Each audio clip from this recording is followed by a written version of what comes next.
बढ़ती महंगाई, बेरोजगारी और बिगड़ती कानून व्यवस्था को लेकर कांग्रेस के नेताओं ने एक बार फिर से हल्ला बोल दिया है। शनिवार को मुजफ्फरपुर आगमन पर कांग्रेस के जिला पर्यवेक्षक कमलदेव नारायण शुक्ला ने कहा कि आम जनता को जीना मुश्किल हो गया है, लेकिन सरकार आंख मूंदे बैठी है। पार्टी के जिला कार्यालय में आयोजित प्रेस कॉन्फ्रेंस में उन्होंने कहा कि सत्ताधारी दल केवल घोषणा और वादों की राजनीति कर रहा है, जबकि जमीनी स्तर पर जनता परेशान है। कांग्रेस नेताओं ने चेतावनी देते हुए कहा कि यदि सरकार जनसमस्याओं का समाधान जल्द से जल्द नहीं किया तो पार्टी आंदोलन के रास्ते पर उतरेगी। प्रेस वार्ता में कांग्रेस जिलाध्यक्ष अरविंद कुमार मुकुल, महिला मोर्चा की जिला अध्यक्ष जूही प्रीतम सहित कई नेता मौजूद रहे। सभी ने जनता की आवाज बुलंद करने का संकल्प लिया। आज का प्रेस वार्ता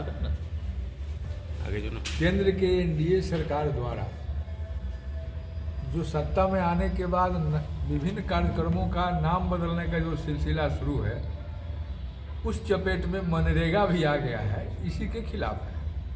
आप देखे होंगे कि जो मनरेगा का नाम बदल के जो नाम इन्होंने रखा, उसका अगर वास्तविक नाम देखिएगा तो ग्रामीण कार्यक्रम उसका वास्तविक नाम आता है। लेकिन क्योंकि इनके राजनीति का बुनियाद धर्म और राम से जुड़ा हुआ है, इसलिए जब भी बीजेपी के लोग या एनडीए के लोग, चाहे वो प्रधानमंत्री जी हो चाहे कोई नेता हो, तो जी राम जी करके संबोधित करता है। इसका मूल उद्देश्य है कि इस बात को हम गांवों तक ले जाएं और संकेत दें, संदेश दें कि इन लोगों को मनरेगा से मतलब नहीं है, राम के नाम से गिरना है।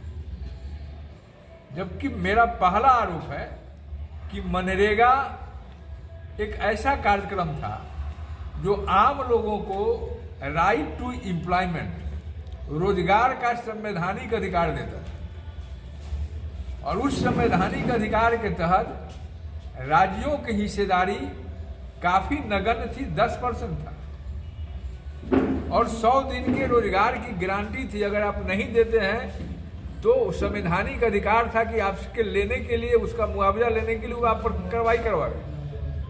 लेकिन जो अभी नाम लाए हैं, इसका पूरा नाम जो है आप देख लीजिए, विकसित भारत गारंटी फॉर रोजगार एवं आजीविका मिशन ग्रामीण। कभी आप नहीं सुने होंगे कि कोई नेता अगर प्रेस कॉन्फ्रेंस भी किया हो तो ग्रामीण कार्यक्रम कह के संबोधित किया हो। लेकिन जो उनका नाम है एक्ट का, वो यही है। लेकिन जी राम जी, यह गांवों में नफरत फैलाने का एक षड्यंत्र है बीजेपी का और एनडीए का। जिस ढंग से 14 से वो काम शुरू किया है, उसको आज भी कंटिन्यू करना है। हानि इसमें क्या क्या है? तो पहला हानि है कि जो गरीबों को हम 100 दिन का रोजगार देते थे गारंटी के साथ, उस गारंटी को समाप्त करना। ये कह रहे हैं कि 125 दिन का रोजगार दे रहे हैं, ये 200 दिन का रोजगार कह दें, लेकिन गारंटी नहीं है। जब हम 100 दिन का रोजगार दे रहे थे अपने एक्ट के हिसाब से, तो उसमें भी अभी तक सत्ता में आने के बाद 14 से उसका रेशियो 42% ही रह गया था। तो जब 100 दिन के रोजगार में आप 42% से ज्यादा नहीं दे पाए रोजगार, तो 125 दिन कह दीजिए या 200 दिन कह दीजिए, 1% दीजिएगा, आप कोई गारंटी नहीं है। नए साल की नई शुरुआत, नई उम्मीदें, नया जोश और जनता के भरोसे के साथ MUZ न्यूज की ओर से आप सभी को नव वर्ष की हार्दिक शुभकामनाएं। साथ बने रहें MUZ न्यूज।